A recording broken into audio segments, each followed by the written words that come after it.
السلام عليكم ورحمة الله وبركاته. نتمنى يلقاكم الفيديو ديالي بصحة وسلامة يا ربي.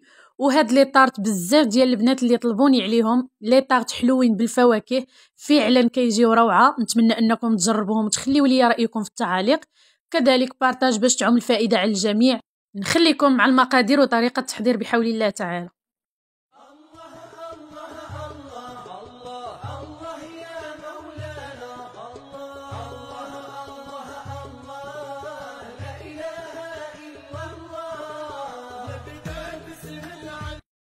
واول خطوه غنبدا بها وهي تحضير ديال العجين. وضعت في اناء واحد العلبه من الزبده اللي كتوزن 200 غرام. هنايا انايا خدمت بلا بريري، ممكن ديروا ليليا او لا اي نوع متوفر عندكم، المهم يكون بدرجه حراره المطبخ.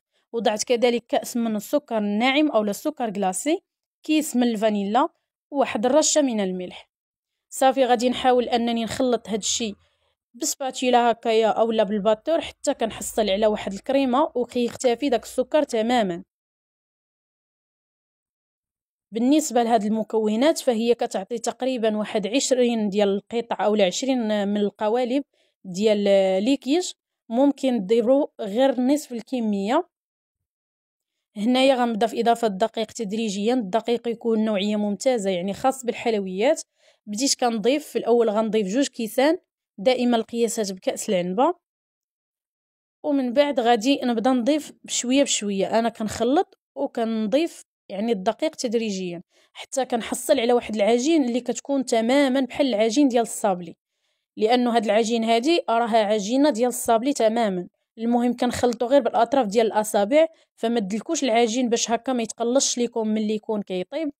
صافي هنايا غادي نضيف 3 الكيسان في الاول، من بعد ضفت نصف كاس، كنحاول نجمع وكنضيف فيه بشويه بشويه. المهم بالمجموع دخلت لي العجين 3 الكيسان ونص من الدقيق الابيض. من بعد غادي نحطها فوق سطح العمل وغنحاول نجمعها. غير تجمع لي العجين كنحطها على بعضياتها بهذا الشكل هذا. حاولوا انكم ما تدلكوش، كنكرر ان العجين ما تدلكش باش هكا ما تقلش لكم ويخسر الشكل ديالها في الفرن.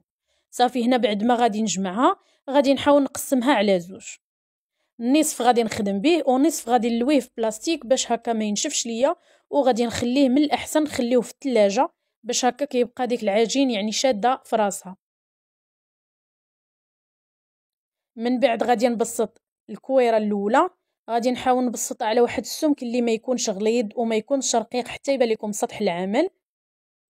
هنايا يعني واحد السمك اللي هو متوسط. صافي وبالنسبه للقطعه غادي تختاروا قطعه لي دائريه وتكون كبر من دوك القوالب اللي عندكم. استعملوا اي قوالب عندكم، ماشي بالضروره يكونوا دائريين، ممكن يكونوا مربعين او على شكل بيضاوي. المهم نتوما يعني المتوفر عندكم.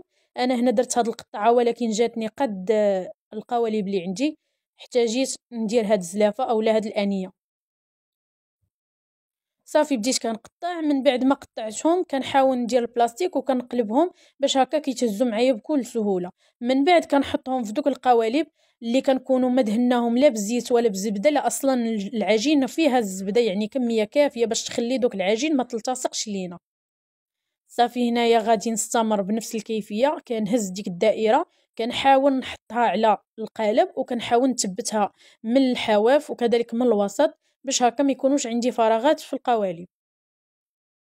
بالنسبه للعجين اللي كتبقى عندي بعد ما كنسالي فانا كنحطها على بعضياتها. حاولوا انكم ما تعجنوها ما تدلكوها، غير حاولوا تحطوها على بعضياتها باش هكا ملي تغاودوا تبسطوها ما يجيوكمش دوك القوالب يعني متقلصين الحجم ديالهم، كيجيوكم كيف ما بعضياتهم. صافي هنا كنكمل بنفس الطريقه حتى العجين الثاني غادي نبسطو وغادي نكملو بنفس الطريقه. المهم كيف ما ذكرت في اول الفيديو، هاد الكميه هادي عطاتني 20 قطعه من القوالب او 20 كيش. ممكن ديروا غير نصف الكميه بالنسبه اللي ما يبغيش كميه اللي هي كثيره. صافي هنا كيف ما لاحظتوا معايا العجين اللي تبقى، فانا حاولت انني نعاود نبسطو بنفس الطريقه وغادي نقطعو بنفس الطريقه. بالنسبه للسمك بغيتو هاد القوالب يكون يعني ها ولا هاد ليكيش بغيتوهم يكونوا غلاظ فانتوما تخليو العجينه شويه غليظه، بغيتوهم يكونوا رقاق فانتوما غترقوا العجينه. انا هنا درت لي واحد السمك اللي متوسط يعني سمك لا باس به، وجاو هما هادوك يعني في الديكور ديالهم. هنايا غادي نحاول انني ندير واحد المربعات او دوائر من ورق الطبخ صافي. وهنايا كنحاول انني نثقبهم بواحد الفرشيط، كنثقبهم مزيان باش ما كيتنفخوش، ومن بعد كنشد دوك الدوائر ديال ورق الطبخ ولا انا درتهم على شكل مربعات هكا طريفات اللي هما صغار، وكنحطهم، كنحط كل واحد وسط الدائره باش هكا غنحط فوق منهم اللوبيا او الحمص اللي متوفر عندي من القطنيات. صافي كتحاولوا انكم تخدموا به. انا هذا يعني مخليه غير هكا لي طاغط، فانا خدمت بهم قبل معكم لي طاغط المالحين اللي غيسولوني، فانا فايت حطيتهم معكم وشاركتهم معكم حتى هما بالعجين يعني بدون زبده. صافي هنا غادي ندخلهم الفرن اللي كيكون سخون، نار متوسطه من الاسفل، كنخليهم يطيبوا على خاطرهم حتى كيذهب لهم اللون ديالهم كنخرجوهم. صافي هنايا غادي نمر باش نحضر الكريمه. احتاجيت فيها نصف لتر من الحليب، 3 المعالق كبار ديال السكر سنيده، و3 المعالق كبار ديال كريمه الباتيسير اللي ممكن تعوضوها بالنشا، كذلك واحد الكيس من الفانيلا. غادي نخلط كل شيء على البارد وغنوضع على نار متوسطه مع التحريك المستمر حتى كتعقد لينا الكريمه وكتولي بهذا الشكل هذا. كنوضعها في واحد الاناء اللي كيكون هكايا واسع باش كتبرد لنا دغيا دغيا. صافي كنحاول نغطيها ببلاستيك مباشره على الوجه، نخليها حتى كتاخد درجه حراره المطبخ اولا كتدفى غير واحد شويه، وكندخلها للثلاجه باش كتبرد مزيان. الشكل ديال القوالب حنا ما كنحيدوهمش من يعني ليكيج ديالنا ما كنحيدوهمش من القوالب حتى كيبردوا تماما، لانه العجين كيكون هشيش بزاف، فما تحيدوهمش حتى يبردوا تماما عاد زولهم من القوالب. هنايا الكريمه لقيتها عقدات شي شويه، فانا حاولت انني نطربها. ممكن ديروا غير واحد الشوكه اولا هكا فرشات وتحاولوا تطربوها باش كترجع كريميه.